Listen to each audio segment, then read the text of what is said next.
سلام دوستان، امیدوارم حالتون خوب باشه. من علیرضام. تو این قسمت میخوام در مورد اپلیکیشن ایدئالیستا صحبت کنم. یه اپلیکیشن خیلی معروف کاربردی برای پیدا کردن خونه توی اسپانیا، توی مادرید یا هر شهر دیگه‌ای توی اروپا. و توی اسپانیا خیلی معروف‌تره نسبت به شهرهای دیگه اروپا. حداقل اینجا تقریبا همه میشناسنش. البته دو سه تا اپلیکیشن دیگه هم هست، ولی این اپلیکیشن خب خیلی معروف‌تره نسبت به اپلیکیشن‌های دیگه. و الان میریم داخل سایت با هم دیگه نگاه میکنیم چه قیمتایی داره خونه توی مادرید، چه قیمتایی داره اتاق توی مادرید واسه دانشجوهایی که قراره بیان اینجا. و خب قطعا این میتونه خیلی کمکتون کنه واسه اینکه بدونید در آینده قراره چقدر هزینه کنید و بر اساس همون بودجه‌ای که لازم هست و بیارید اینجا. خب من وارد اپلیکیشنش اینجا نمیشم، وارد سایتش میشم و با هم دیگه میریم و بررسی میکنیم ببینیم قیمت‌ها اینجا به چه صورته. خب این اپلیکیشن ایدئالیستا، البته این سایتش ولی اپلیکیشنش هم کاملا شبیه همینه و دقیقا همین آیکونا رو داره. حالا اینجا به اسپانیایی نوشته، براتون توضیح میدم به چه صورته. میتونید اجاره کنید، میتونید خونه رو بخرید، کمپرر کنید یا خونه رو به صورت مشترک استفاده کنید. میتونه خونه باشه، اتاق باشه، گاراژ باشه یا هر چیز دیگه. اینجا آفیس، هر چیزی هست اینجا، یعنی راحت میتونید پیدا کنید. به صورت نمونه من اینجا اجاره رو و اجاره خونه رو انتخاب میکنم و بررسی میکنیم ببینیم به چه صورته. میتونید زون منطقه رو مشخص کنید، مثلا مشخص کنید توی چه منطقه‌ای میخواید خونه اجاره کنید یا اینکه اصلا شهرش رو بزنید. حالا من شهر رو میزنم بعد عوضش میکنم. حالا من شهر مادرید رو زدم و به هم میگه تو کدوم منطقه میخوای اجاره ها رو ببینی. من قسمت رتیرو رو میزنم یا سنترو. قسمت مرکز رو تقریبا میزنم.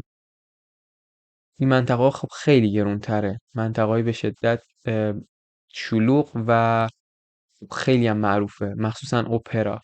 و اینجا خب خونه ها معمولا کوچیک و گرون هستش، چون مرکز مادرید به شدت خونه های کوچیک کوچیکی هستن که کنار همدیگه قرار گرفتن و اه، حتی جا پارک هم خیلی سخت گیر میاد. حالا من به صورت نمونه فقط قیمت‌ها رو میخوام توی مرکز ببینید به چه صورت هست. میتونید قیمتتون هم اینجا تغییر بدید، مثلا ماکسیمومی که انتخاب میکنید بگید 1000 تا باشه. میتونید اینجا قیمت‌ها رو ببینید، متراژ خونه رو ببینید، مثلا اینجا زده 60، تقریبا 56 متر مربعه و 1000 یوروه. این خونه‌ای که هستش و خونه خوبی میاد به نظرم، ولی بازم گرونتره نسبت به جاهای دیگه. مثلا این 50 متر تقریبا 900 یورو، 890 یورو. میبینید 31 متر، 55 متر، 1000 یورو، تقریبا 950 یورو. و همینطور که رد میکنین خونه‌های متنوعی رو میتونید اینجا پیدا کنید. معمولا قیمت ها توی مرکز مادرید خب خیلی گرونتره.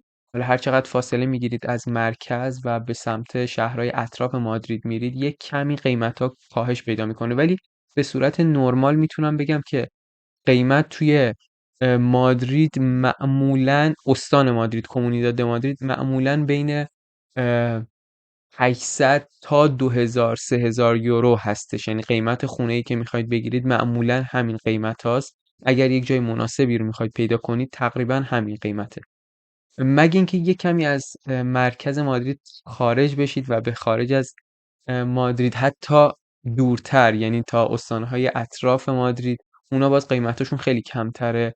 یعنی بعضی از شهرهایی که خیلی کوچیکن، حالا چه ساحلی باشن چه شهرهای کوچیکتری باشن، میتونید قیمت 500 400 یورو هم پیدا کنید در ماه، ولی خب خیلی جمعیت کمتره و اونجا واقعا سخته تا حدی زندگی کردن. حتی قیمت خرید خونه رو اینجا میتونید تقریبا قیمت ها دستتون بیاد به چه صورت هست. حالا هر کسی میخواد به صورت گلدن ویزا بیاد میتونه اینجا قیمت ها رو ببینه و بر اساس همون تصمیم گیری کنه. قیمت خرید بازم میتونید اینو فیلترش کنید، حالا تا 300 هزار تا 250 هزار تا خلاصه کنیدش. ببینید قسمت بالا میتونید اینجا ماکسیموم قیمت رو مشخص کنید، مثلا بگید 250 هزار تا. حالا توی اپلیکیشن هم همه اینا هست و میتونید به همه اینا دسترسی پیدا کنید.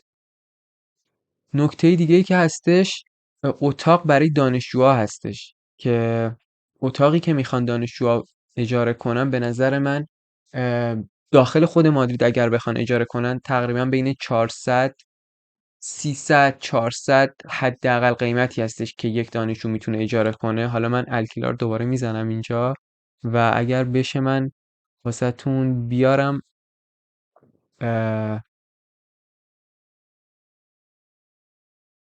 اینجا هابیتاسیون رو میزنم اینجا واسه اینکه اتاقا رو نشون بده.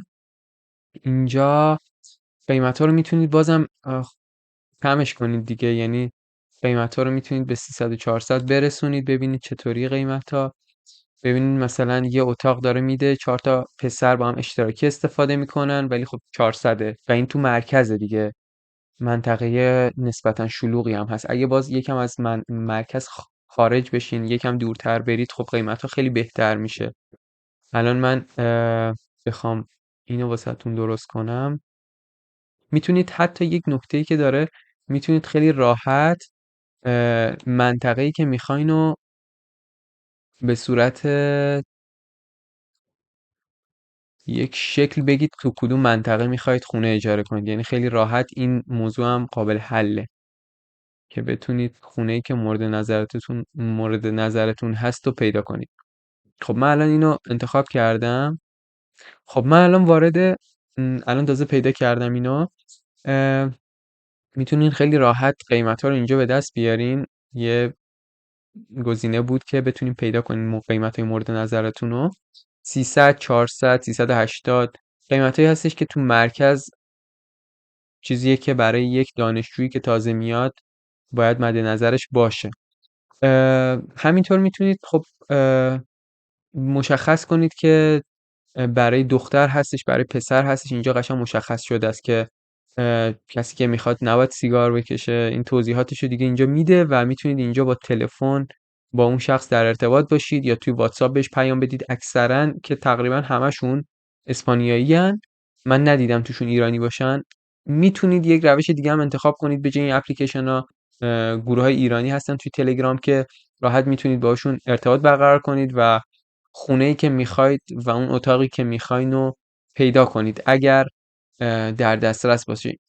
یک مشکلی که من میبینم اینجا اینه که معمولا خونه پیدا کردن اینجا سخت هست. معمولا 1 ماه شاید طول بکشه، بین 10 روز تا 1 ماه ممکنه طول بکشه.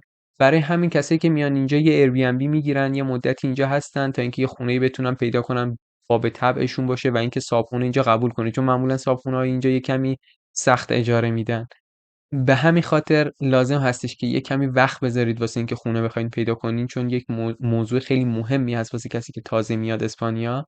و امیدوارم که این ویدیو به دردتون خورده باشه. اگر دوست داشتید حتما لایک و سابسکرایب کنید.